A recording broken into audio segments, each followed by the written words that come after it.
Hello. अस्सलाम hello वालेकुम। Hello, अस्सलाम वालेकुम, अस्सलाम वालेकुम। क्या हाल? मैं बिल्कुल ठीक हूँ। कहाँ हैं हमारी लड़कियां? लड़कियां अक्सर सर्च का वो आ तो रहा है, विच मीन्स कि वो होंगी वहां पे, बट हम दोनों तो हैं, तो we can start the conversation. तो कहाँ से शुरू करेंगे आज, डॉक्टर ताहिरा? इतनी सारी बातें होती हैं, मतलब मैं पूरा हफ्ता ही सोचती रहती हूँ कि अगले प्रोग्राम में किस चीज को फोकस करें, और एक नहीं होती है, पता नहीं कितनी चीजें दिमाग में आ रही थी, वो जो आसपास के किस्से, लोगों के दुख दर्द, ये वो परेशानियां, सवालात के जवाब ना मिलना। कुछ ऐसी मूवीज देखती हूँ जिसमें इतना अच्छी तरह से एक्सप्लेन किया हुआ होता है चीज़ों को, और मैं सोचती हूँ हमारे यहाँ भी काश इस तरह की बातें हो सकती हूँ। तो मुझे नहीं पता, आप बताइए कहाँ से शुरू करें। You are the expert. Uh, इतनी इतनी इतनी ढेरों ढेर बातें हैं जो लड़कियों को एंजाइटी में मुब्तला करती हैं। जैसे मुझे आज ही एक लड़की का मैसेज आया, एक बच्ची का, कि उसकी शादी की बात तय हो रही है और हम्म। जो कंडीशंस के हक में है और ये और वो, तो उसमें लिखवाया जा रहा है कि लड़का is entitled to do second marriage if there is some defect in the girl. Defect? अब डिफेक्ट, ठीक है। मतलब वो अब फर्नीचर का पीस लेके जा रहे हैं घर में, या क्या ले जा रहे बिल्कुल बिल्कुल। और इसमें यानी अफसोसनाक बात यह है कि लड़की को तो ऑब्जेक्शन नजर आ रहा है, लेकिन लड़की के पेरेंट्स को भी कोई हैं? ऑब्जेक्शन नजर नहीं आ रहा। जी। ठीक है, because like I don't know the mind setup, I think the mind set एक जैसा है या क्या। लेकिन क्या ऐसी शिक लड़के के लिए भी रखनी चाहिए? और मुझे तो व्हाट इज लगता है कि ज्यादा मीनिंग? रखनी चाहिए। बिल्कुल। और कि व्हाट इज द बहुत मीनिंग जगह ऑफ पे उनमें उनमें डिफेक्ट होता है, जो जो सारा इल्जाम लड़कियों पे आता है। और what is the meaning of defect? Like defect, exactly, defect को आप डिफाइन करें। में डिफेक्ट को डिफाइन करें।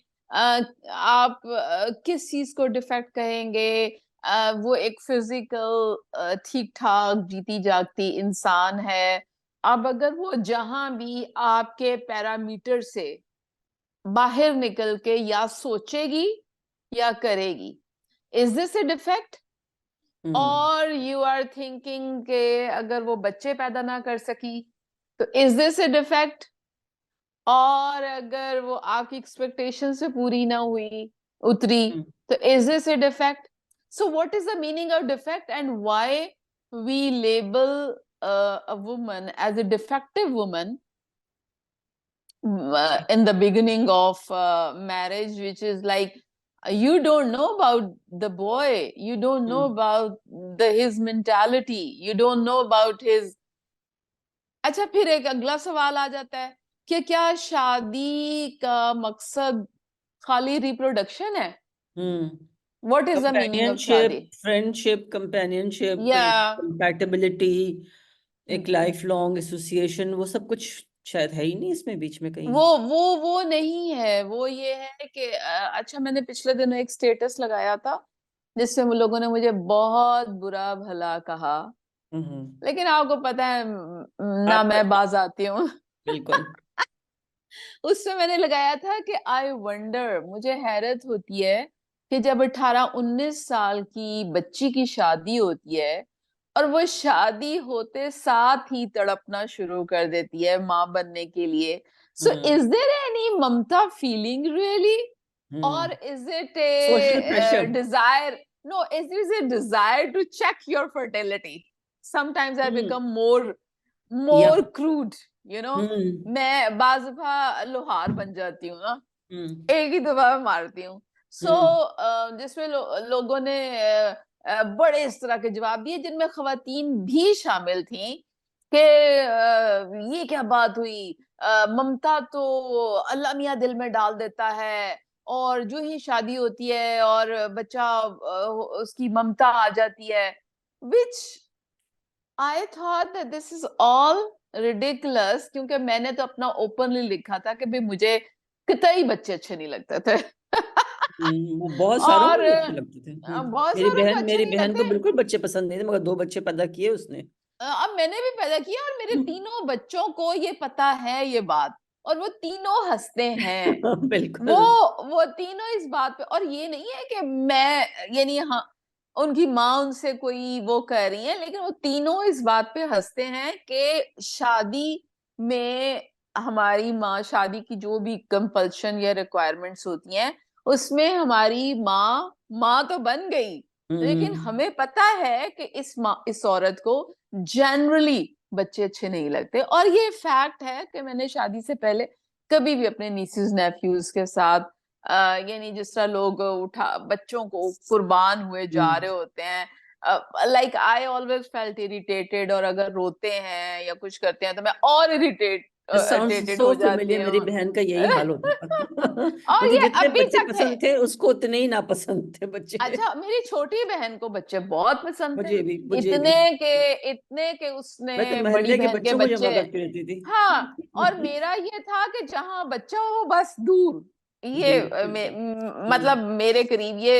एक तो ये रोए नहीं, और हम्म। दूसरा इसकी जो फजूल किस्म की ची ची चांचा है, अब मतलब कि नहीं बर्दाश्त कर नहीं सकती होता, भाई, बहुत क्या सारे चीज नहीं लोगों को, होता। हर एक अच्छा, का अलग अब अलग मिजाज है। शादी के बाद थोड़ा वो जैसे होता है कि नई नवेली दुल्हन के इर्द गिर्द बड़े बच्चे आ रहे होते हैं, ससुराल वाले, और ससुराल वाले एक्सपेक्ट कर रहे होते हैं कि दुल्हन तो उनको ना गोदियों में बिठाएगी और हाँ, प्यार करेगी। भाई मामी मुझे और चाची आर्टिफिशियल, जो हाँ, है वो। ये अब मुझे आर्टिफिशियल प्यार नहीं आ रहा भाई, मुझे नहीं हम्म। मसनूई प्यार महसूस हो रहा। और जब मैं उस तरह क्योंकि दूर से ची ची ची ची ची ची, अच्छा ठीक है भाई, इतना तो मेरा मेरे भी बच्चे बस इस यूं बात है पे। कि ना, आई एम सॉरी, आप अपनी बात खुद ही कर लें। तो मेरे बच्चे अच्छा, इस बात में फिर बच्चे हंसते हैं, बच्चों को पता है, लेकिन बच्चों को पता है कि ये बात भी पता है कि how loving mother I am. मुझे बिल्कुल। बच्चे अच्छे नहीं लगते थे, लेकिन मैंने पैदा किया तो मैंने उसके जो भी उसके पैरामीटर्स थे उन पे आने की कोशिश की। हम्म। अच्छा, इसमें मुझे इतना इस पोस्ट पे बुरा भला कहा गया कि आपने फेंक देने थे अपने बच्चे, आपने क्यों किए, अपने पैदा कर लिए हैं और दूसरों को नसीहतें करती हैं, ममता तो आ जाती है। while I have seen the people बहुत बुरी तरह बच्चों को पालते हुए मैंने देखा है, इसलिए कि 18-19 साल की लड़की जो है उसको अभी उसका अपना जो है बचपना बचपन। वो बिल्कुल। खत्म, वो नहीं खत्म होता, मेंटली वो मेच्योर नहीं होती। और प्रेगनेंसी का क्या है, प्रेगनेंसी तो 12 साल की उम्र में भी करवाई जा सकती है, लेकिन इसका ये मतलब नहीं है कि उस उम्र में अगर प्रेगनेंसी हो गई तो आपको माँ बनने की डिजायर और पेरेंटिंग की टेक्निक भी आ गई, और हम्म। आपको वो चाह आ गई कि हाय हाय मेरा बच्चा। It's all social pressure, and it's all more about to check your fertility status कि मेरा जो एंड प्रूव टू बच्चेदानी द है वो वर्ल्ड काम। ऑल्सो ना, प्रूव टू या द एंड वर्ल्ड के भाई। That is also to prove the world कि हम्म। मेरे बच्चेदानी काम कर रही है, मेरे मेरे भी मैकेनिज्म, मैं डिफेक्टिव हाँ नहीं हूँ। मैं हाँ डिफेक्टिव इंजी, नहीं हूँ। आप कुछ ये कह रही थी इंजी? हाँ। हाँ जी, मेरे भी कजन थे। और मतलब उनको शादी को हुए कुछ 3 महीने भी नहीं हुए कि ना, उनकी जो मिसेस थी नहीं, शी मिसकैरीड। और उस टाइम भी हम सब यही कह रहे थे उनको भी, and even telling to her husband is well कि like you just got married, हौसला करो, सब कुछ अपने टाइम से होता है, सब कुछ अपने हिसाब से सब कुछ होता है।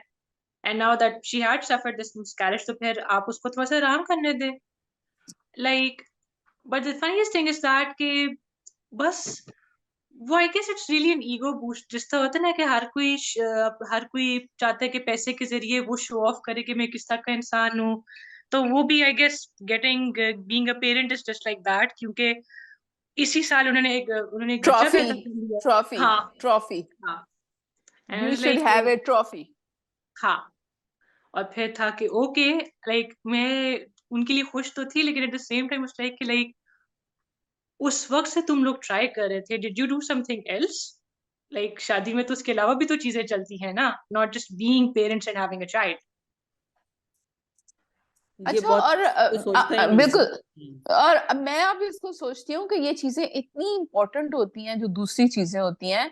आप दोनों एक दूसरे के साथ कंपैटिबल कितने हैं, आपकी पसंद नापसंद कितनी कंपैटिबल है, आपकी पर्सनल हैबिट्स कितनी एक दूसरे के साथ मैच करती हैं, कितनी नहीं मैच करती, बेडरूम के अंदर की जिंदगी में कौन कितना कंफर्टेबल है, कौन कितना कंफर्टेबल नहीं है, आपकी कितनी रिजर्वेशंस हैं और आपने उन रिजर्वेशंस को कैसे वो करना है, उसको अप्लाई करना है, आपकी फाइनेंशियल चीजें जो है वो कैसी हैं, आपका अगर दोनों का अगर कैरियर है, और चले अगर दोनों का नहीं है तो हस्बैंड का भी है, तो वो क्या करना चाह रहा है, नंबर ऑफ चिल्ड्रन कितने होने चाहिए, कितना उनमें गैप होना चाहिए, कॉन्ट्रासेप्शन अगर हमने यूज करनी है तो कब तक यूज करनी है, and there is a fun also, there is fun also कि आप शादी हुई है, आपने तैयार होना है, आपने मजे के कपड़े पहनने हैं, घूमने फिरने जाना है, दावतें होनी हैं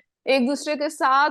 वो जो हनीमून पीरियड है, वो हनीमून पीरियड उसको ऐसे ही नहीं कहा गया, उसको इसलिए कहा गया है कि the two unknown people they come together to become very intimate, और उन्हें स्पेस चाहिए। हमारे यहाँ क्या होता है कि पहले दिन से प्रेग्नेंट होके बैठ जाओ, उसके बाद उल्टियां शुरू कर दो, उसके बाद उसके बाद फिर शौहर बेजार हो जाए आपसे और वो अच्छा ना आप कपड़े पहन सको कि जी आपको फौरन ही मोटापा शुरू हो गया, ना आप वॉमिट हो रही है, नाश्ता नहीं कर सकते, खाने पे नहीं जा सकते, किसी के घर नहीं जा सकते, घूमने फिरने नहीं जा सकते, और डॉक्टरों के चक्कर लगना शुरू हो गए, अगर मिस कैरेज हो गया तो एक और प्रॉब्लम हो गया, टर्म प्रेगनेंसी हुई तो एक और प्रॉब्लम हो गया, और 9 महीने बाद वो जो प्यारी सी खूबसूरत सी या स्मार्ट सी या जैसी भी दुल्हन आई थी, वो उसने ट्रॉफी तो पैदा कर ली, लेकिन पता चला कि उसके और उसके हस्बैंड को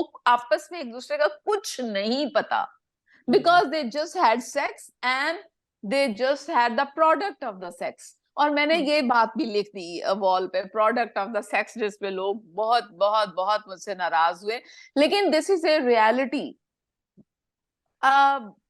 मेरा इसमें ख्याल ये है तायरा, मैं जी एक चीज इसमें ऐड और करना चाह रही थी कि जब शादी होती है, चाहे वो अरेंज्ड हो चाहे वो कंसेंट मतलब लव मैरिज हो, अल्टीमेटली लड़की एक नए घर में जा रही होती है। वो बिल्कुल पूरा जो एडजस्टमेंट का प्रोसेस है वो भी हमें जहन में रखना होता है बिल्कुल, कि आप एक अपने कंफर्ट जोन से एक अननोन डोमेन में जा रहे हैं जहाँ जो कि पे लोग कंफर्ट जोन जान है। हरगिज नहीं है, जो कि कंफर्ट जोन बिल्कुल नहीं है। मतलब बिल्कुल नहीं है, चाहे वो कितना भी अच्छा क्यों ना हो, एग्जैक्टली क्योंकि वो वो वाली जो स्ट्रेंज है। आपके माँ बाप के घर का जो माहौल था और जो आपने ऐशो आराम कर लिया, चाहे जितनी भी गुर्बत में बिल्कुल रहे वो जिस तरह से, पर वो वाली चीजें, वो प्यार और मोहब्बत और वो सारा शफकत जो है वो आपको दोबारा कहीं और नहीं मिलती। आप नए रिश्ते बनाना चाह रहे होते हो, आप नए रिश्ते संवारना चाह रहे होते हो, और उसी 2-3 महीने में अगर आपकी प्रेगनेंसी का प्रोसेस शुरू हो जाता है तो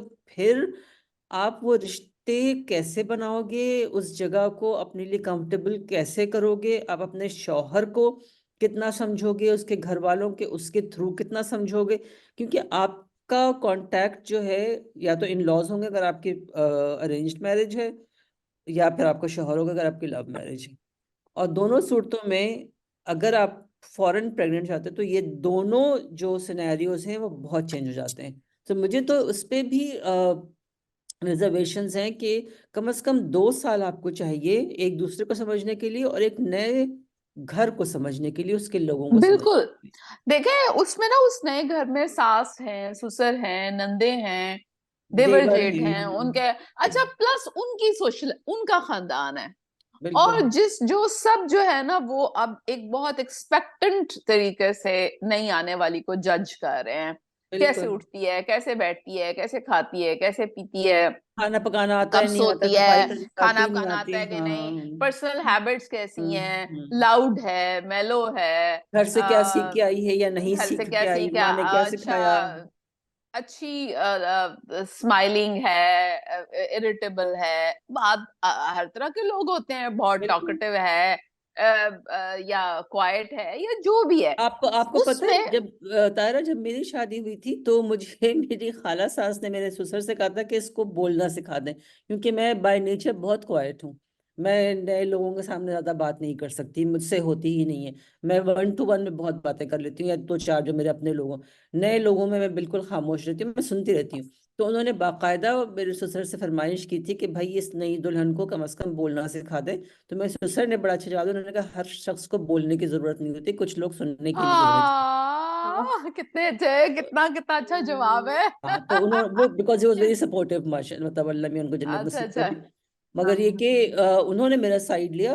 पर ये था कि वो मैं जज हो रही थी कि ये लड़की बोलती नहीं है, बाकी सब बहुत बोलते हैं, बहुत कम्युनिकेटिव हैं। बहुत कम्युनिकेटिव मैं भी हूँ, मगर मैं टॉकेटिव नहीं हूँ बाय नेचर। तो वो चीज फौरन नोटिस कर ली गई थी कि ये जो आई है लड़की, ये बातें नहीं करती है। चूंकि ये बातें नहीं करती है तो पता नहीं शायद ये घुन्नी है या क्या है, मुझे नहीं पता। बिल्कुल। और मैं तो खैर बहुत टॉकेटिव हूँ, तो इसलिए ये वाली मुश्किल तो नहीं आई, लेकिन ये है कि मुझे तो चेक आपको ये करने लगा के होगा ना कि लिए ये बोलती बहुत है।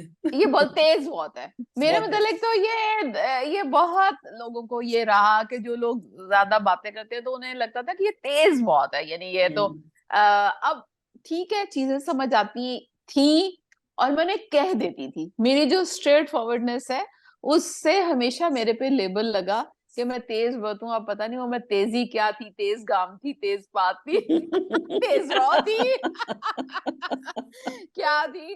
लेकिन मुझे याद है एक दफा हम नन के घर गए, उनके बेटे की कोई बर्थडे वगैरह थी, तो वहां नंदोई ने शायद उनको मतलब कहा गया होगा कि क्या के आज चाय तो भाभी बनाएंगी।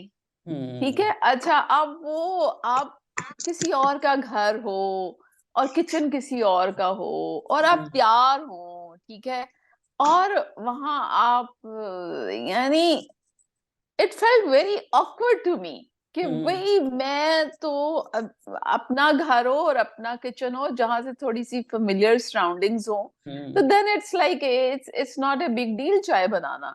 ठीक है, तो और फिर मैं चाय बनाती थोड़ा और तरीके से थी, मैं तंबली चाय और ये सारी चीजें, मुझे मिक्स चाय जो है वो जिसे आजकल कड़क चाय कहते हैं, मुझे हम्म। जहर लगती थी कड़क चाय।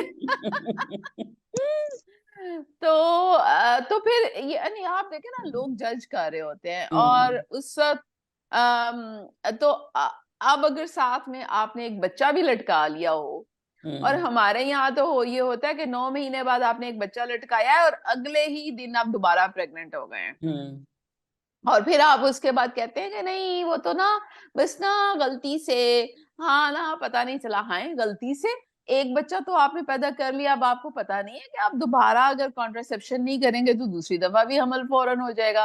हम्म। when your machine is intact, then hmm. then anything can या happen. या एनी So टाइम, बिल्कुल। एनी टाइम, सो मुझे नहीं लग, और फिर ये कि दोनों बच्चे रुलते खुलते पल रहे हैं, एक रो रहा है दूसरा उधर जा रहा है, माँ बेहाल है। अब आप मुझे बताएं कि जिन लोगों के ये 3-4 बच्चे शादी के फौरन बाद होते हैं और वो अपना जुदाई 3-4 साल इसी में गुजारती हैं, आपस में क्या अंडरस्टैंडिंग होती है उन दोनों की? मुझे तो लगता है कि वो दोनों एक दूसरे को पहचानते भी नहीं है कि वो दोनों कौन है। यही और होता ये तो होगा, आप, मतलब हाँ, और शक्लें ये भी नहीं, पहचानते होंगे और। हाँ, और हाँ, सिर्फ ये भी नहीं, अब खास तौर पे अगर उन लोगों को बेटे की ख्वाहिश हो और फिर 3-3 बेटे पैदा की होती हैं, और फिर तब भी होता है कि बस बेटा चाहिए बेटा चाहिए, तो वो एक और फिर से एक्सपेक्ट कर रहे होते हैं इसी उम्मीद पे। वो भी in itself is pretty tragic to see. और फिर दूसरे, और मैंने हमारे एक रिश्तेदार है जिनके पास 3-3 बेटियां थी, और यही कि and they were expecting again, हालांकि उनके हालात अच्छे नहीं थे कि they could even look after their children. तो मेरी अम्मी ने कहा कि बेटा उनको पे ध्यान कौन रखेगा, बेटियां तो नहीं ध्यान रख सकती, वो सिर्फ लड़के ही कर सकते हैं। एंड दैट्स लाइक अ नहीं और ये, ये वेरी, भी बड़ी बड़ी बुरी मिथ है कि बेटे ध्यान रखते। एंड में हाँ सारे माँ बाप अपनी बेटियों के पास ही जाते रहते हैं और वो संभालती हैं अपने अपने माँ बाप को, हाँ, 99.9% आई वुड यस, से। अच्छा, और उसमें ध्यान रखने वाली जो बात है ना, आप इन्वेस्टमेंट क्यों कर रहे हैं कि हम्म। आपको बेटा चाहिए और आप अपना ध्यान खुद रखने के लिए अपने आप को मेंटली तैयार हम्म। करें? आप अपनी सेहत का बेड़ा गर्क मत करें कि आपने बुढ़ापे में जाके किसी बच्चे के सर पे पड़ना है। आप अपने आप को फिट रखें और अपना घर अपना खुद मेंटेन करें, पहली बात। दूसरी बात यह है कि खवातीन को ये प्रेशर तोड़ना होगा 2 या 3 बच्चों के बाद कि अगर बेटा नहीं हुआ तो no more, I am not going to be pregnant, whatever you say or whatever you ask me, but that's what I always say, this is my body। और इस जिस्म से मैंने क्या निकालना है, बल्कि मैंने अभी हाल ही में ब्लॉग लिखा है कि प्रेगनेंसी की सूरत में, हर प्रेगनेंसी की सूरत में औरत को तावान कैसे देना पड़ता है, उसकी बॉडी में क्या चेंजेस आती हैं, उसकी बॉडी कितनी हर प्रेगनेंसी के बाद डिटीरियोरेट होती है। तो आई थिंक के औरतों को जस्ट ये कि जी हस्बैंड को एज ए लाइक कि उसने कह दिया तो आपने सुन लिया, you have to be strong. आपको प्लेट में रख के कभी कोई कुछ नहीं देगा। ये बात सब लोग लाजमी याद कर लें कि आपका हक जो है वो आपको छीनना पड़ता है, उसके लिए लड़ना पड़ता है। क्या होगा, ज्यादा से ज्यादा आप इनकार करेंगी तो लड़ाई होगी, तो करें लड़ाई। This is your life also, this is your children life also, ठीक है। बजाय ये कि आप एक कतार में ढेरों ढेर पैदा कर दें और उसके बाद फिर आप उसके पास उनको देने के लिए आपके पास प्रॉपर इंतजाम नहीं है। जिन बच्चों को पैदा कर, मैं तो आपको बताया था शायद पिछली दफा भी कि अगर कोई मुझे आके कहता है कि जी इस बच्चे की डिलीवरी के लिए मेरे पास पैसे नहीं है, तो मैं पूछती हूँ अच्छा डिलीवरी के लिए पैसे नहीं है तो बाद में अपब्रिंगिंग के लिए पैसे कहाँ से आएंगे? बिल्कुल। So this is a thing. बहुत गंभीर मसाइल हैं। आज आप बताएं कि किस टॉपिक पे, मतलब अभी तो हमने एक जनरल बात की और बहुत ज़रूरी बात है, और आई होप कि मर्द भी उसको समझें, ख़वातीन तो लाजमन समझें, मर्द भी ये समझें कि ये कितना ज़रूरी है कि औरत को औरत समझें, एक बच्चा पैदा करने वाली मशीन ना समझें। मैं हमेशा सारे मर्दों को कहती हूँ कि इन द एंड लॉस में आप रहते हैं, इसलिए कि जिस वक्त आप समझते हैं कि हाँ ठीक है आप 40s में या 50s में आ गए हैं और आप समझते हैं कि now your partner should be fit with you and you should, because आप फाइनेंशियली थोड़ा सा स्टेबल हो चुके हैं, जिंदगी में थोड़ा सा ऊपर आ चुके हैं, तो पता चलता है कि आपके साथ जो आपकी बीवी है वो तो बेचारी थकी हारी मरी भी पड़ी है, क्योंकि उसने इतनी बुरी रिप्रोडक्टिव लाइफ देखी है कि अब जाहिर है बॉडी भी चेंज हो जाती है, बॉडी भी वैसी नहीं रहती। अब आपको वो औरत, देखिए प्रेजेंटेबल बंदा सबको अच्छा लगता है, ठीक है, एज सिंपल एज दैट। मैं किसी को ये नहीं कह रही बॉडी शेमिंग या कुछ ऐसा, लेकिन एक अच्छा स्मार्ट डिसेंट अच्छा प्रेजेंटेबल बीवी या शौहर सबको चाहिए, ठीक है। उसके मुकाबले में अगर वो खातून अपने हुलिये से भी बेखबर हो चुकी है, बेतहाशा बीमारियों का भी शिकार हो चुकी है और प्लस दिल भी बुझ चुका है, तो अब वो आप अपना इंटरेस्ट लूज कर देते हैं मर्द जो हैं, और उस वक्त जाहिर है उस वक्त आप कहते हैं ये तो जिंदगी में उस तरह से कर नहीं रही, ये तो हंसती नहीं बोलती नहीं, अच्छे कपड़े नहीं पहनती, रंग ऐसे नहीं पहनती, इस तरह से मेरे साथ बाहर नहीं जाती। तो आपको ये याद रखना चाहिए कि आपकी बीवी भी, और बीवी वो जो आपको 50-60 में चाहिए, उसकी लुक आफ्टर आपको आज से करनी है, तभी आपको एक प्रॉपर पार्टनर जो है जो कंपैटिबल होगा वो आपके साथ मिलेगा। तो इसलिए ये रही मर्दों की बात। आज मुझे एक खातून ने मैसेज भेजा था कि मुझे पॉलिप के बारे में बता दें कि पॉलिप क्या है। तो वैसे तो अब ये मेरा कहना बेकार है और मुझे कहना अच्छा भी नहीं लगता कि मैं लिख चुकी हूँ, इसलिए कि द पीपल लाइक और लोगों को ये समझ में नहीं आती कि ये जो इंफॉर्मेशन आप पढ़ के हासिल करते हैं वो आपके दिमाग में फीड होती है, राइट, बिल्कुल। वो आपकी आंखों से, आपके उससे समझने से, और उस इंफॉर्मेशन को आप ना सिर्फ अपने लिए यूज कर सकते हैं बल्कि अपनी बेटियों के लिए, अपनी कजिन्स के लिए, अपनी बहनों के लिए, किसी के लिए भी यूज कर सकते हैं। बल्कि नॉलेज इज द पावर, मैं हमेशा ये कहती हूँ। तो पॉलिप्स, बच्चेदानी जो है वो एक किस्म की उल्टी नाशपाती है जो पेट के निचले हिस्से में है, और उससे जो है वो ब्लीडिंग होती है। तो उसकी जो लाइनिंग है, उस लाइनिंग को, उसकी लाइनिंग हर दफा झड़ती है पीरियड्स में और दोबारा बनती है।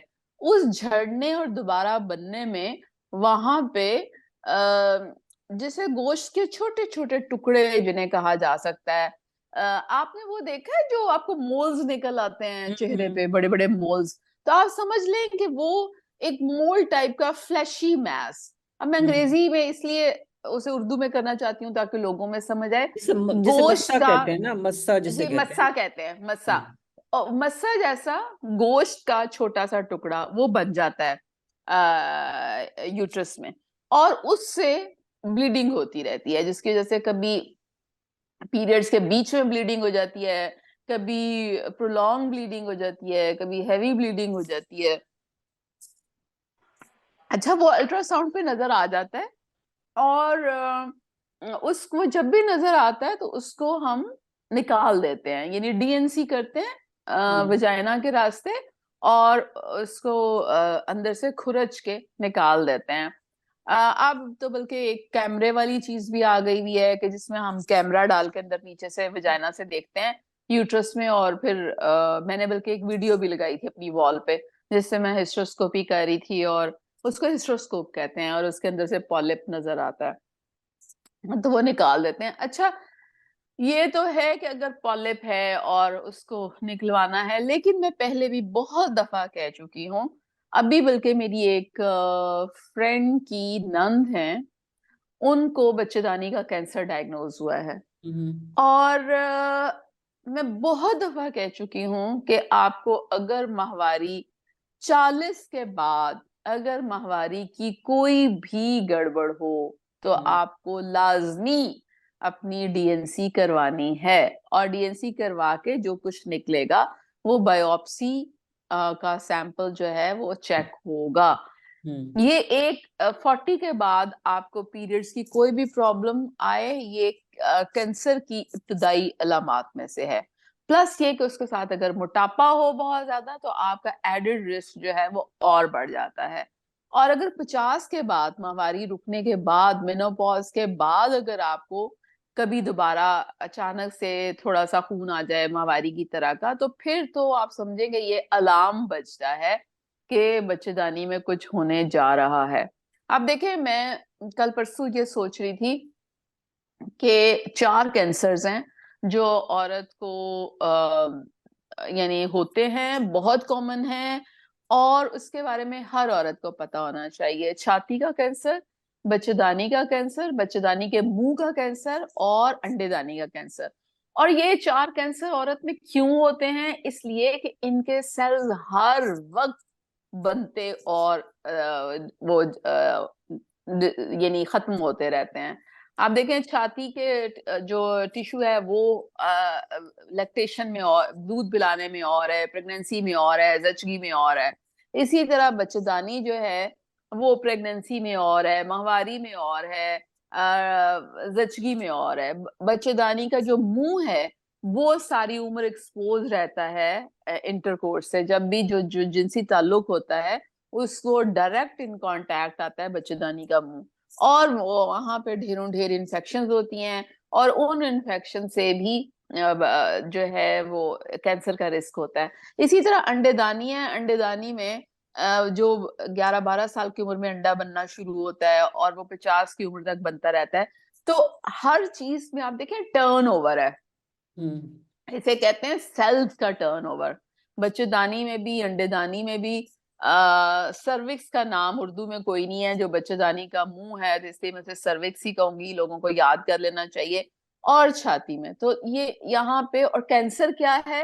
कि जो सेल्स हैं वो अपनी ग्रोथ से बेकाबू हो जाते हैं, यानी जिन्हें एक मैकेनिज्म के तहत एक कंट्रोल में रहना चाहिए, उनका वो कंट्रोल खत्म हो जाता है और वो इतने ज्यादा बढ़ते हैं कि यानी आप सोचें कि बच्चेदानी के अंदर एक और इतना बड़ा रसोली बन जाएगी, अंडेदानी के अंदर इतनी बड़ी रसोली बन जाएगी, छाती के अंदर रसोली बन जाएगी, सर्विक्स से रसोली बन जाएगी, और वो रसोली जो है वो उससे जो सेल्स निकलेंगे वो आपके दिमाग में जाएंगे, दिल में जाएंगे, लंग्स में जाएंगे, और आपके ये वाले ऑर्गन्स जो हैं ये काम करना बंद कर देंगे। और दिल काम करना बंद कर दे, दिमाग काम करना बंद कर दे, तो इसका मतलब है बस आप मर गए। ये है कैंसर का पूरा जो प्रोसेस है।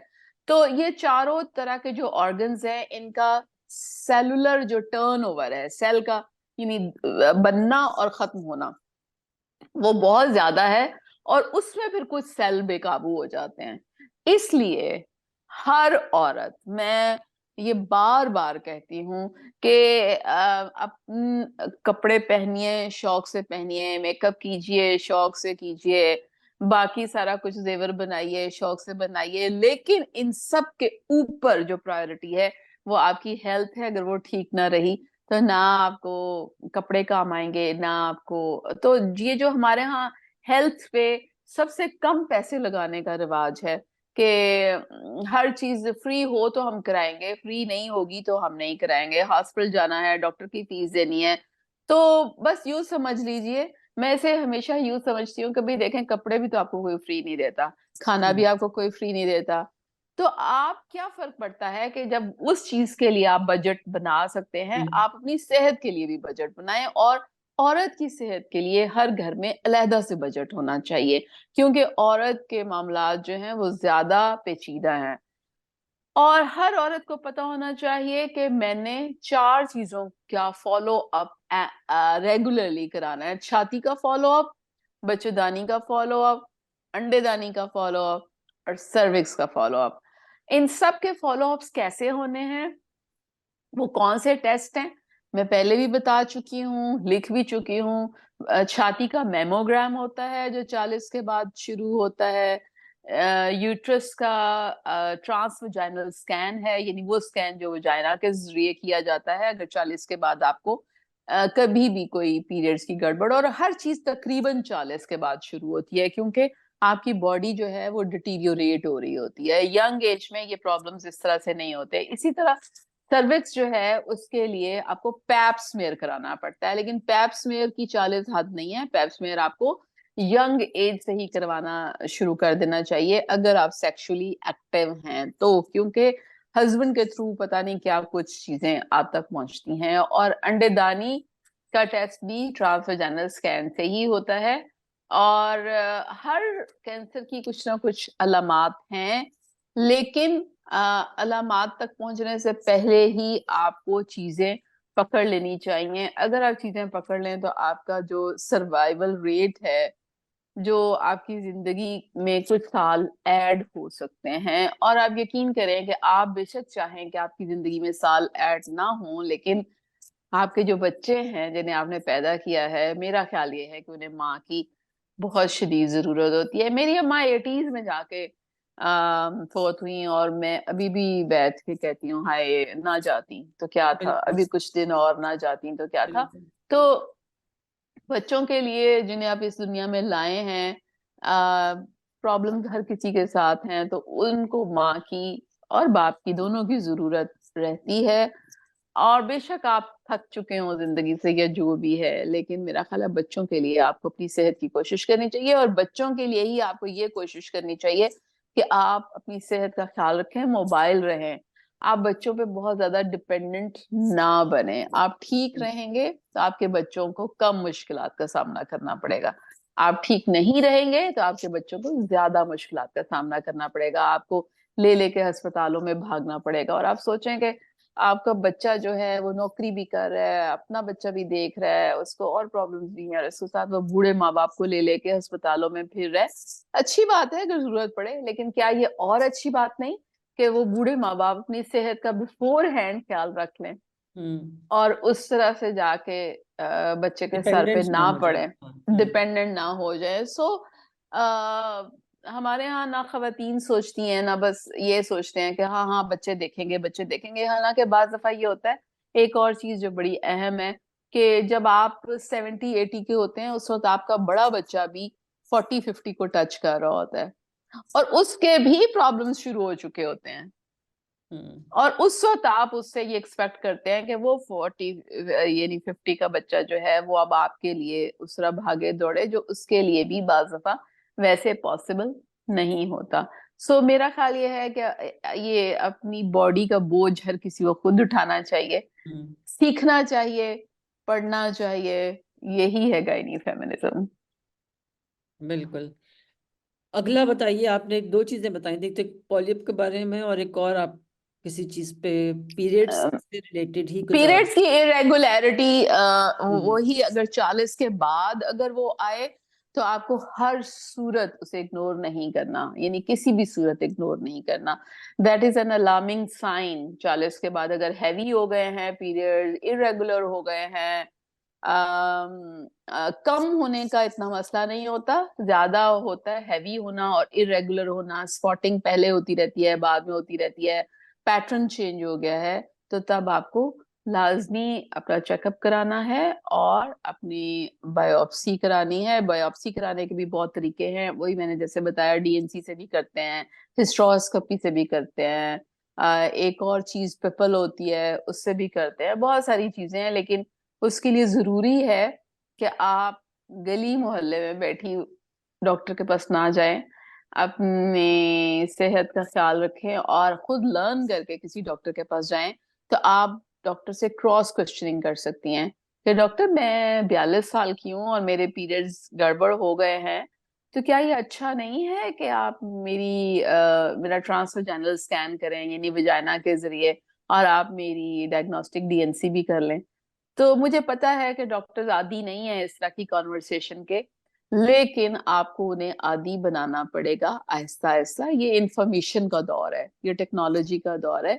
ये वो दौर नहीं है जिसमें पहले एक मरीज को कह दिया जाता था, जा बीबी बस है खा ले पूड़ी और बस। This is totally wrong. A patient needs to know everything, लेकिन प्रोवाइडेड कि आपको भी वो बातें पता हों और आप उसे प्रॉपरली कन्विंस कर सकें। बात यह है, मेडिसिन इतना वास्ट सब्जेक्ट है, इतना वास्ट सब्जेक्ट है। आप खुद सोच लें कि एक बॉडी में कितने हिस्से हैं और कितनी स्पेशलिटीज हैं और कितना, आप कभी भी कोई भी डॉक्टर जो है वो 100% इसको नहीं सीख सकता। और हम ट्राई कर सकते हैं, मेडिक एमबीबीएस तो कुछ भी नहीं। एमबीबीएस को तो आप समझेंगे, मतलब मैं उनको तो शायद वो ABC तक ही रहते हैं, और उसके बाद फिर जो लोग किसी स्पेशलिटी में जाते हैं और स्पेशलिटी में जाकर स्पेशलाइज करते हैं और फिर वहां पे काम करते हैं, तो सोचें कि उसमें years and years of years, क्योंकि जरूरी नहीं जितनी चीजें आपने किताबों में पढ़ी हो वो आप देख नहीं सके, क्योंकि मरीज तो चांस पे ही आता है ना क्या। तो आप जितना ज्यादा काम करेंगे, आपका एक्सपीरियंस जितना ज्यादा होगा बड़े अस्पतालों में काम करने का, अच्छी जगह पे काम करने का, आप उतने कॉम्पिटेंट होते जाएंगे। और अगर आप छोटी मोटी जगह पे अपना क्लिनिक बना के बैठ गए हैं, तो आपका एक्सपोजर उस तरह से नहीं रहेगा। आपको एक सुपरवाइजर की जरूरत उस वक्त तक रहती है जब तक 100% आप ना हो जाए, क्योंकि this is a human body. लेकिन लोग इस बात को रियलाइज नहीं करते, इंडिपेंडेंट प्रैक्टिस शुरू कर देते हैं और इंडिपेंडेंट प्रैक्टिस में फिर वो डैमेज करते हैं। बिल्कुल। इंजी, हमारे पास कुछ सवालात भी थे जो आप ने कहा था कि एक दो जी सवालात भी आए थे। जी मैम, मैं रीड आउट कर देती हूँ आपके लिए। हम्म, ज्यादा ज्यादा बड़े सवाल उस तरह से नहीं है, मैं एक बता देती हूँ। अच्छा, एक पहला सवाल है। आ, इनकी उम्र 28 years ऑफ एज है। इनका पहला बच्चा है and it's a 7th month। वो पूछ रहे हैं कि my water is less in uterus, what should I do. उन्होंने से आगे ज्यादा कोई मेजर एक्सप्लेनेशंस नहीं दी कि किस तरह मसले मसाइल है, बस उन्होंने ये सिंपल सवाल पूछा है। अच्छा, एक तो मैंने पहले भी कहा था कि देखें, जो जिस बंदे के पास स्मार्टफोन है और वो अंग्रेजी लिख सकता है, इसका मतलब ये है कि वो बंदा सीख सकता है। मैंने पहले भी कहा था कि प्रेगनेंसी को वीक्स में काउंट करना शुरू कर दें। ये साइंटिफिक तरीका है, ठीक है। पहला महीना, दूसरा महीना, तीसरा महीना, it's like very old traditional method. अगर आप, क्योंकि प्रेगनेंसी होती है 40 वीक्स की, ठीक है, और 37 वीक्स के बाद हम एक्सपेक्ट करते हैं कि बच्चा मैच्योर हो गया है। तो अगर 37 वीक्स के बाद पैदा हो तो हम कहते हैं कि ये ठीक है, और 42 वीक्स से ऊपर नहीं जाना चाहिए। 42 वीक्स से अगर ऊपर चला जाए तो हम कहते हैं कि ये बच्चे के मरने के चांसेस जो हैं वो बहुत ज्यादा हो गए हैं। तो इसलिए लोगों को आदत डालनी चाहिए कि अपने प्रेगनेंसी वी, आजकल तो गैजेट्स हैं और स्मार्टफोन्स हैं। अच्छा, अब ये 7 महीने की बजाय अगर मुझे वीक्स बता देती तो ज्यादा था। इसी तरह जो पानी का इन्होंने लिखा है, पानी की भी एक रेफरेंस रेंज होती है। अब वो रेफरेंस रेंज इनको डॉक्टर ने क्या बताई है वो मुझे नहीं पता। वेट होता है, हर वीक का वेट जो है वो अलहदा होता है। जैसे मैं आपको मिसाल के तौर पे एक रफली मिसाल देती हूँ कि 34 वीक्स पे बच्चे का वजन 2 किलो होना चाहिए। 32 वीक्स पे बच्चे का वजन 1.7 किलो होना चाहिए। 30 वीक्स पे बच्चे का वजन 1.5 किलो होना चाहिए। 28 वीक्स पे बच्चे का वजन 1.3 किलो होना चाहिए। ये this is the average of the normal, ठीक है। और इसी के मुताबिक जो पानी है उसकी भी एक रेंज होती है। कम से कम जो है, जिस अब ये 28 वीक्स हैं या कितना, लेकिन ये है कि 10 से लेके 24 तक की रेंज जो है वो सेंटीमीटर, वो पानी नॉर्मल कंसिडर किया जाता है, ठीक है। अब मुझे नहीं पता कि इनकी, अच्छा एक और चीज जो मैं इसी, डॉक्टर्स अमूमन जो अल्ट्रासाउंड भी लेकर बैठे हुए हैं, और आजकल तो मैंने सुना है कि दाइयां और नर्सें भी अल्ट्रासाउंड लेके प्रैक्टिस करती हैं, क्योंकि कुछ यानी बच्चे, वो बच्चे का सर और बच्चे का दिल देख के समझ के कहती हैं कि बस यही कुछ है, हालांकि ऐसा नहीं होता। आपने पूरी मैथमेटिकल कैलकुलेशन करनी होती है। तो जो पानी है उसकी कैलकुलेशन करने का भी एक तरीका है, उसका भी एक खास टेक्निक है। अब मुझे नहीं पता कि उनकी डॉक्टर को वो टेक्निक आती है कि नहीं, लेकिन अच्छा, दूसरा ये है कि पानी कम क्यों होता है, मैं इसके मुतालिक भी लिख चुकी हूँ। आप प्लीज मेरी वॉल पे जाएं और पढ़ लें कि बच्चे के गिर्द पानी कम क्यों होता है। अगर बच्चे की ग्रोथ में कोई प्रॉब्लम हो, अगर बच्चे की ग्रोथ में कोई प्रॉब्लम हो, तो पूरे पाकिस्तान में इस वक्त लोगों को ऐसे ट्रीट किया जाता है कि ड्रिप्स लगाई जाती हैं और पता नहीं क्या क्या पिलाया जाता है कि ये पी लो बच्चे का पानी ठीक हो जाएगा, इतनी ड्रिप्स लगवा लो बच्चे का पानी ठीक हो जाएगा, विच इज टोटली रॉन्ग। बच्चे के गिर्द पानी बच्चा खुद बनाता है, और अगर बच्चे की ग्रोथ में कोई मसला है तो पानी बनने का मसला तब सामने आता है। आप जो ड्रिप लगाते हैं वो माँ की उसमें जा रहा है रगों में, वो बच्चे के गिर्द पानी का उससे कोई ताल्लुक नहीं है। लेकिन मैंने बताया कि जो प्रैक्टिस पाकिस्तान में है, अमाइनो वेल की ड्रिप्स हैं, अमाइनो एसिड्स की ड्रिप्स हैं, पता नहीं क्या क्या कुछ है, जो कि जस्ट जिन्हें हम प्लेसीबो कहते हैं कि बस ऐसे ही लगा दो, मरीज भी शायद। अच्छा, अगर अब मैं किसी को कहूंगी ना कि नहीं नहीं जरूरत ड्रिप लगाने की, तो मरीज समझेगा कि इस डॉक्टर को तो आता ही कुछ नहीं है, क्योंकि अगले के पास 15 जाए। डॉक्टर, हाँ, 15 ये कह रहे हैं कि ड्रिप लगानी है, ठीक है। और वो 15 जो है वो मेडिकल रैप से इंस्ट्रक्शन लेके बैठे हुए हैं, क्योंकि मेडिकल रैप ने दवाइयां बेचनी है। तो 15 डॉक्टर ये कह रहे हैं कि ड्रिप पे लगवाओ बीबी, और उनमें से एक बैठी कह रही है कि ना लगवाओ। तो आप बताइए क्या होगा। और ये मेरे साथ होता था जब मैं पाकिस्तान में थी, तो मेरी प्राइवेट प्रैक्टिस में ये प्रॉब्लम आती थी कि वो मरीज कह के आया है कि ये, और मैं अपनी आइडियल प्रैक्टिस के मुताबिक बता रही हूँ कि मुझे किसी को फालतू ड्रिप नहीं लगानी, मुझे किसी को मिसगाइड नहीं करना, मुझे किसी की दवाई नहीं बेचनी, मुझे किसी कंपनी की कोई दवाई नहीं बेचनी। तो मैं कहती थी नहीं, ये नहीं, ऐसा नहीं। तो वो लोगों को नहीं यकीन आता था, वो चले जाते थे, वो कहते थे नहीं ये इस डॉक्टर को तो कुछ पता ही नहीं, इसने तो हमें ना ड्रिप लगाई, ना टीका लगाया, ना कुछ और लगाया। सो दैट्स व्हाई मतलब मैं इसीलिए मैं अब ये जो इतनी लंबी तकरीरें करती हूँ, उसका मतलब ये है कि आप पढ़ें और सीखें कि बच्चे के गिर्द पानी कैसे बनता है। मैंने ये भी लिख दिया हुआ है कि बच्चे के गिर्द पानी कैसे बनता है। बच्चे का जो अवल होती है उसके थ्रू जो सारी चीजें बच्चे तक पहुंचती हैं। बच्चे के गिर्द जो पानी और जो पानी बनता है, बच्चा वो पीता है और फिर पी करता है, फिर पीता है और फिर पी करता है। तो अगर उसके पीने और पी करने में गड़बड़ हो और उसकी ग्रोथ ठीक ना हो, तो फिर बच्चे का पानी कम होता है। लेकिन फिर अगेन वही बात है कि बच्चे के गिर्द पानी होना एक सब्जेक्टिव फाइंडिंग है, जो कि डॉक्टर आपको बता रहा है। तो ये देख रहे हैं कि आपका डॉक्टर कितना काबिल है। सही। इंजी, और कोई है सवाल?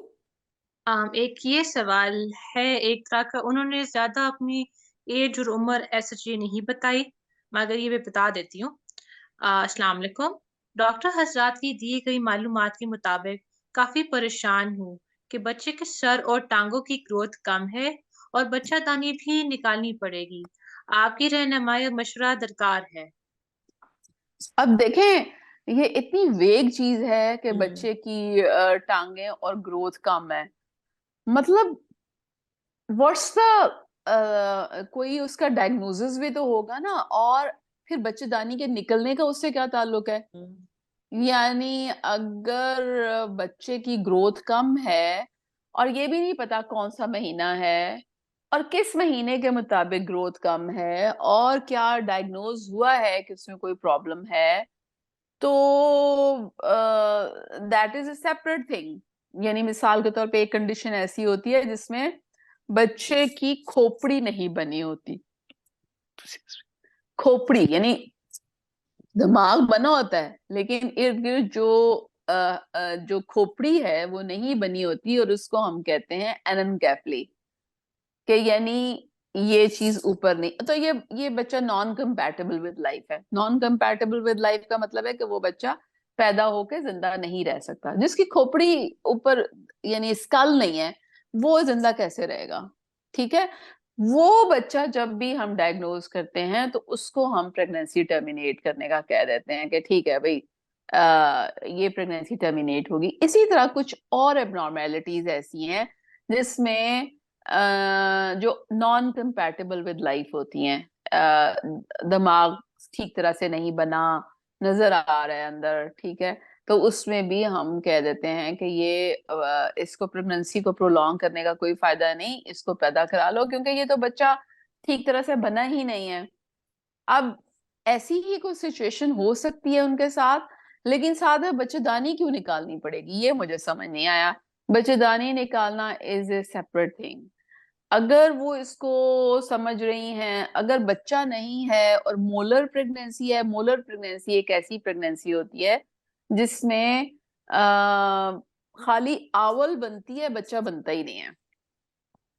और वो आवल जो है वो पूरे बच्चेदानी में जगह घेरती है, और वो ऐसी होती है जैसे अंगूर के गुच्छे, छोटे छोटे छोटे छोटे छोटे अंगूर के गुच्छे पूरी। और उसमें हम बच्चेदानी पहले नहीं निकालते, हम उसी को खुरच के निकालते हैं। लेकिन अगर ब्लीडिंग शुरू हो जाए या अगर वो अंगूर के गुच्छे एक्सटेंड कर गए हों, यानी बच्चेदानी से बाहर जा चुके हों, इन्वेड कर गए हों, तो फिर बच्चेदानी निकालने की नौबत आती है। तो ये वेग सा सवाल था, मैंने अपनी तरफ से कोशिश की है उन्हें बताने की कि क्या, लेकिन वही बात है तस्नीम, लोग समझते हैं कि ये जो डॉक्टरी है ये खाली हमल है और हमल की 4 दवाइयां हैं और डिलीवरी है। अब तो मेरा ख्याल है आपको भी आइडिया हो गया होगा सुन सुन के कि इसमें क्या कुछ है। बहुत, बिल्कुल। यस। इसमें इतना कुछ है, इतना कुछ है। और आप यकीन करें कि हमारे यहाँ औरत को कुछ नहीं पता। हत्ता कि मैं पढ़े लिखे लोगों से भी मिलती हूँ और they also know very basics. अच्छा, मैं इसको इसलिए यानी लोग सोच सकते हैं कभी ये खुद डॉक्टर हैं और इस तरह की बातें करती हैं कि क्यों नहीं पता। मेरी बेटियां दोनों नॉन डॉक्टर हैं और मैं उन्हें नहीं बताती, लेकिन उन्हें हर चीज पता होती है। Whenever there is something, they immediately read, and not only Google read. अब मेरी बड़ी बेटी तो जो डॉक्टरों के रिसर्च होती है वो भी पढ़ लेती है। ठीक है, दे गो ऑनलाइन, दे रीड, जो समझ नहीं आता वो लफ्ज उसको भी गूगल करके उसको भी समझने की कोशिश करती हैं। और उसके बाद फिर अगर कोई चीज बहुत ही ऊपर की हो तो तब वो मुझसे पूछ लेंगी कि मामा ये क्या है, इसका नहीं समझ आ रहा। और ऐसा बहुत कम होता है, ज्यादातर इंफॉर्मेशन जो है वो उनको होती है। उनको दवाइयों का भी पता होता है कि हालांकि उनकी ये टेरिटरी नहीं है, लेकिन ये कि वो पढ़ पढ़ के वो ये भी सीख लेती हैं कि इस चीज में ये हो सकता है और इस चीज में ये हो सकता है और ये टेस्ट इसलिए है और ये टेस्ट। तो इसलिए मैं सोचती हूँ कि जब मेरी बच्चियां जो ये ऑनलाइन इंफॉर्मेशन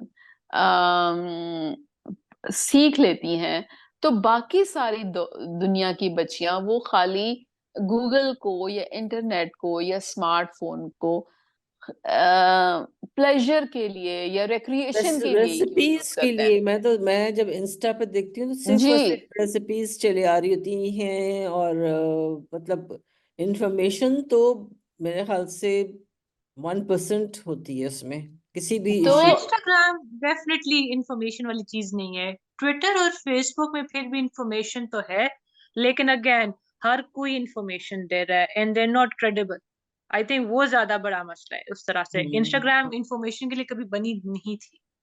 हम्म नहीं, तो उस लेकिन तरह आप देखें अगर नहीं बनी थी तो कोई बात नहीं, लेकिन अगर रेसिपीज के लिए यूज कर सकते हैं तो हम मेरा ख्याल ये है, ये इंटरेस्ट की बात है, इंटरेस्ट डेवलप करने की बात है। लोगों ने समझ लिया है कि शायद डॉक्टरी जो है वो सिर्फ डॉक्टर की टेरिटरी है और उससे नाखुश भी होते हैं। यानी जब प्रॉपर इलाज नहीं मिलता, मिस ट्रीट मिस हैंडल होते हैं, फिर रोते भी हैं, फिर एक दूसरे से पूछते हैं तुम्हारे साथ क्या हुआ, तुम्हारे साथ क्या हुआ।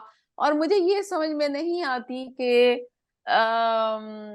ये सफर करने के बावजूद जो देखिए शौक ही डेवलप करना होता है ना। जब आप कुकिंग का शौक डेवलप कर सकते हैं, जब आप कपड़ों का शौक डेवलप कर सकते हैं, जब और चीजें डेवलप कर सकते हैं, तो आप रीडिंग का शौक क्यों डेवलप नहीं करते।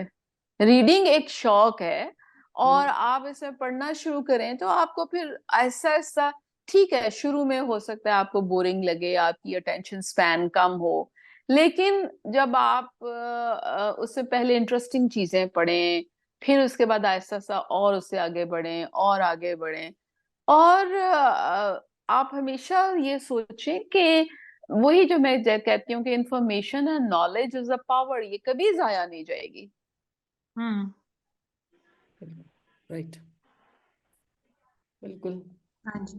चलें, बस हमारे प्रोग्राम का भी अब वक्त हो रहा है ख़त्म, तो आज का फिर हम सेशन यहाँ पे रोकते हैं। अगले हफ्ते हम लाइव इंशाल्लाह होंगे और इफ़ ऑल गोज वेल फिर डॉक्टर ताहिरा से दोबारा मुलाकात जुमे को होगी 3 बजे। बिल्कुल बिल्कुल ठीक है। और इसमें आप देखें जो मैं, यानी आप सोचें कि मैं किस लिए इतना गिला करती हूँ कि हर कोई मुझसे 1 to 1 अपने मसले का हल चाहता है। बेतहाशा मैसेजेस मुझे आते हैं, हमें टाइम दें, हमारी कॉल सुने, अपना व्हाट्सएप नंबर दें, अपना ये करें, अपना वो करें। हाउ कैन यू एक्सपेक्ट कि मैं दिन में अगर मुझे 100 लोग भी कॉल करें तो मैं उनकी कॉल ले सकती हूँ। एंड मेरे मीडिया में आने और ये बातें करने का मकसद ये था कि आप एफर्ट आप करें भाई। मैं आपको मैं आपको सिर्फ मछली पकड़ना सिखाऊंगी, बिल्कुल। मछली पकड़ के नहीं दूंगी।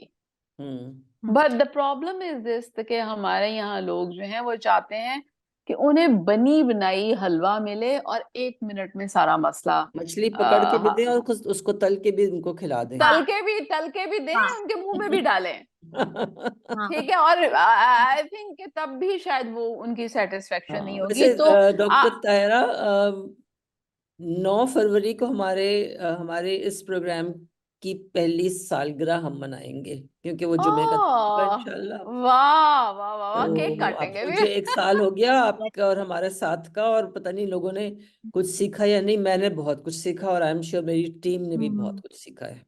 बहुत ज्यादा। Thank you so much.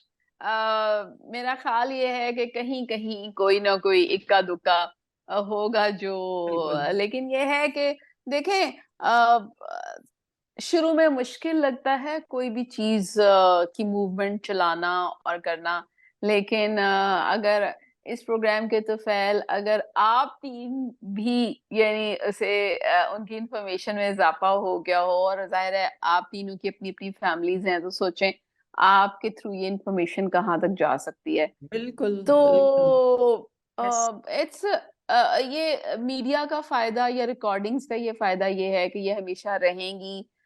हो सकता है अब नहीं तो आज से 10 साल बाद लोग इसको ज्यादा सुनना शुरू कर दें, ज्यादा जानना शुरू कर दें, क्योंकि जो इन्फो है वो तो वही रहेगा, ह्यूमन बॉडी जो है वो ही रहेगी। ये है कि उसमें एडवांसमेंट्स हो सकती हैं, लेकिन मैं तो आपको बहुत बेसिक बातें बताती हूँ। अब यही देख लें, ये मेरा गिला भी है सबसे कि मेरी चार किताब मिनट 500 बाकी के सर। हाँ, 4 मिनट बाकी हैं, बस 4 मिनट में ये बात कि मेरी सॉरी किताब 500 छपी थी, और आप सोचे 22 करोड़ में 11 करोड़ औरतें हैं और उर्दू पढ़ने वाली हैं, ठीक है, ज्यादातर। 11 करोड़ में अंग्रेजी तो कम ही को आती होगी, तो उर्दू 8 करोड़ चलें कर लें या 9 करोड़, तो 9 करोड़ में से, और आप सोचे स्कूलों में कितनी लड़कियां जाती हैं, कॉलेजेस में कितनी लड़कियां जाती हैं, ड्रामे कितनी लड़कियां देखती हैं। आप देखें किसी ने किताब को उस तरह से पढ़ने की कोशिश नहीं की, बिल्कुल। बिकॉज किताब culture is not hours. And मैं तो डालती रहती हूँ फेसबुक पे कि भी अपने बच्चों को सबसे पहला तोहफा जो है वो किताब का किताब। दें, और वही बिल्कुल। वही पढ़ना सिखाएं। मैं मुझे लगता है कि दुनिया में जो सबसे मजेदार चीज है वो कित या सबसे वो किताब है। और और आपके सबसे ये बेहतरीन साथी भी किताब है। साथ ही भी ये बेहतरीन तोहफा था जो शायद मेरे माँ बाप ने मुझे दिया और मैंने अपने बच्चों को दिया। सो इट्स लाइक हम अकेले बैठे हों, कहीं भी बैठे हों, हम कभी बोर नहीं होते, बिल्कुल। इसलिए कि आप एक किताब पकड़ते हैं और उस किताब के थ्रू आप पता नहीं कौन से जहां की सैर कर लेते हैं। इसी हवाले से मैं बताऊं कि मैं अपने स्कूल में बचपन से क्विज टीम की लीडर थी, और क्यों कि मैं किताबें पढ़ती थी और मुझे बहुत ज्यादा इंफॉर्मेशन हासिल होती थी, तो ऑटोमेटिकली मैं क्विज टीम यानी जीत के आ जाती थी। तो सिर्फ आई इसलिए होप कि मेरी किताब। हमारे सुनने वाले देखने वाले भी जो हैं वो इस चीज को समझें और अपनाएं, और फिर अगले हफ्ते हम आपसे दोबारा मिलेंगे और सवालात आई एम श्योर के उस वक्त ज्यादा आएंगे हाँ और हम और जवाबात भी सवालात के ढूंढेंगे। लिए प्लीज हमारे व्हाट्सएप नंबर पे मैसेज कीजिएगा 0300 019472 पर। मैं फिर से ये नंबर बोलूंगी सबके लिए 0300 पर हमें मैसेज करें। आप अपने डिटेल्स से साथ में अपनी उम्र और वेट और वजन बताएं, और जितने डिटेल में आप अपने प्रॉब्लम को बता सकते हैं जरूर बताइएगा, ताकि फिर उसी हिसाब से हम फिर आपकी मदद कर सके। और साथ में आप हमारे पुराने वीडियोस फेसबुक पर भी नहीं, आप हमारे यूट्यूब के चैनल पर भी जा सकते हैं, अक्स डिजिटल स्टूडियो के नाम से, जितना पिछले एपिसोड्स भी आप देख सकते हैं। और अगर आपको अपडेट्स चाहिए नए एपिसोड्स के लिए, तो आप हमें हमारे ट्विटर और इंस्टाग्राम भी फॉलो कीजिएगा। थैंक यू अंजी, थैंक यू डॉक्टर तायरा। खुदा thank Hafiz. You thank doctor you, साहबा। खुदा थैंक यू हाफिज, खुदा मैम। हाफिज, खुदा love Hafiz. You, Hafiz. Love you, खुदा लव यू। हाफिज। खुदा अल्लाह हाफिज। हाफिज।